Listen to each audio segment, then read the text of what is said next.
Basically, that allowed landowners to petition for creation of a special taxing district. Think Walt Disney, okay? So you had then Lake Worth Drainage District in 1919, Sebastian River Improvement District, which I had in Indian River County in 1927. The farms existed prior to that as another entity, and I think officially in 1912. South Florida Conservancy, my dear buddy David Davis runs that. That was 1919, and then of course the Everglades Drainage District. So these all started up. They had the opportunity to petition for creation with the circuit courts and create these entities that exist today. A lot of people wonder about these. You know, these predate. These predate the Flood Control District in '48 and the Water Management District in the '70s. They were there first. One of the districts I ran was the St. John's Improvement District, and people would get confused. Well, why did you call it that? Because it's the St. John's River Water Management District. I go, well, we were here first. Primary purpose was flood control, and I also add on that water supply, and then obviously transportation. Okay. In 1929, the state creates the Okeechobee Flood Control District. Now remember, we're going to talk a little bit later on, when we talk about hurricanes, know that we just came out of the 1926 Miami hurricane and 1928 Okeechobee hurricane. So basically, the state is becoming more aware of the need to have a more structured organization to look at that. And so the Okeechobee Flood Control District is created by the state, and it joins the Everglades Drainage District. These became the donor agencies in the creation of the Flood Control District. Okay? So it basically took over a large portion of the duties of the Everglades Drainage District, and it was responsible for those works. Those are still remain the targeted areas from back in the distant days. Caloosahatchee, Lake Okeechobee, and Everglades. Kissimmee comes into play later. And remember, the federal government still wasn't into the state on flood control, but they were being brought down relative to navigation. And actually, that's how they got some of the earlier work done around the dike on Lake Okeechobee, was under the auspices of navigation. Uh-oh. So here we go again. Remember I told you, Broad was spending money insanely, and $18 million out, they're bankrupt again in 1931. They default on their mature bonds. They default on their bonds. Collapse of the land boom in 1925. In my Sebastian district in Indian River County, in 1927 was 50,000 acres. After the collapse of the land boom in the 1930s, it got modified after the Depression to its current condition of 11,000 acres. You had the 1926 and 28 hurricanes. You had a poor national economy, and you basically had a financial hangover for growing. They're broke again. You had the Lakeville hurricane. Let me just pause for a minute here. Let's go back. So as a result, all construction stops, maintenance is deferred, every dollar collected must go to pay off the bond first by law. Okay? So many of the drainage districts in that period of time, as I mentioned, Sebastian, suffered the same financial fate. Okay? The federal government responds to the hurricane, and that's a 1928 Palm Beach Post News article, by building the protective levee around the north and south shores. But it wasn't under flood control, it was under navigation. The governor cut, where basically it was to prove navigation through there. And, where's Jackie? Okay.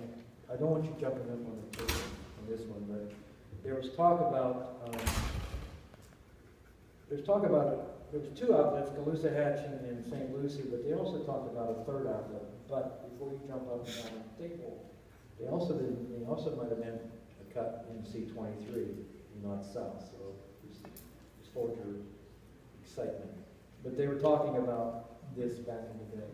So you had two primarily You had the Cooshatchee and St. Lucie as the primary outlets. So it became a navigation project, as I said.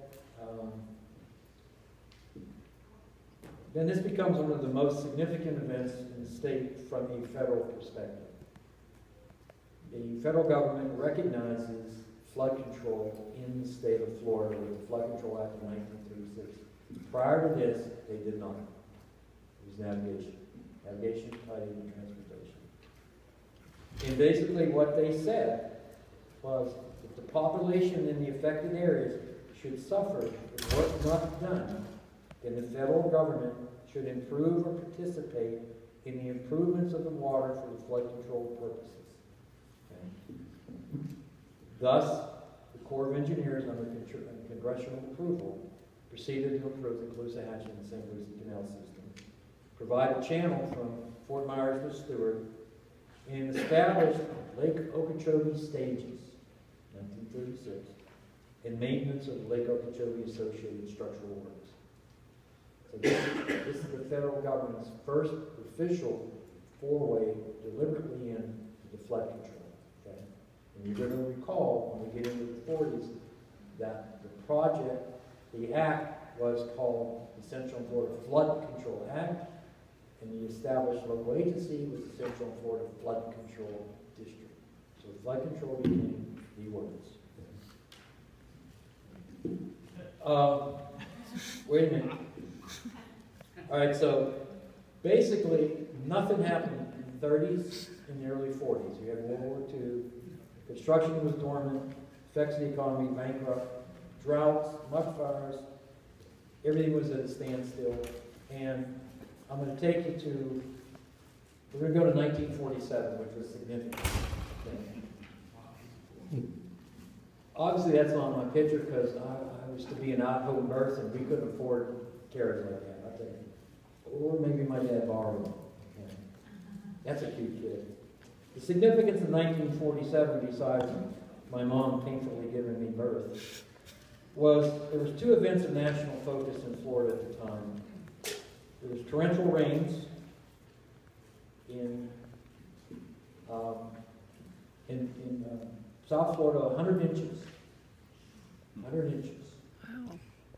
Flood damage in excess of $42 million in 1947.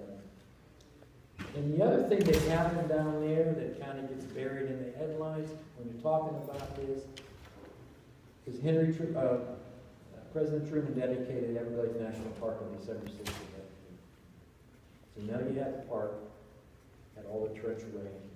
And 1948, Congress approved the Flood Control Act, which to me, along with the 54 Act, is the two most significant birth certificates for flood control and water management in the state of Florida. And that's going to be part one. And then part two, we're going to take it from the creation of the flood control district through the 50s and 60s of construction into the creation of the water management districts. I entered the district in 1972. I was immediately involved in Kissimmee River restoration,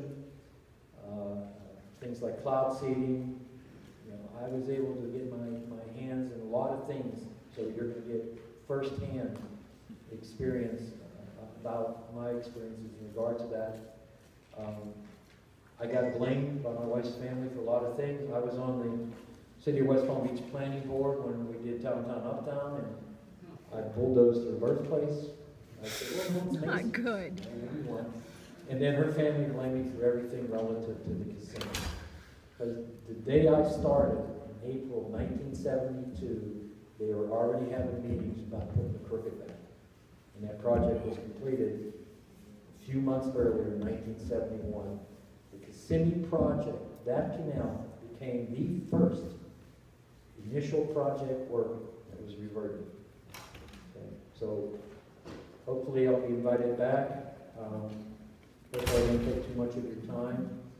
And I look forward to doing the 50s and 60s and 70s, the 80s and the 90s. Very good.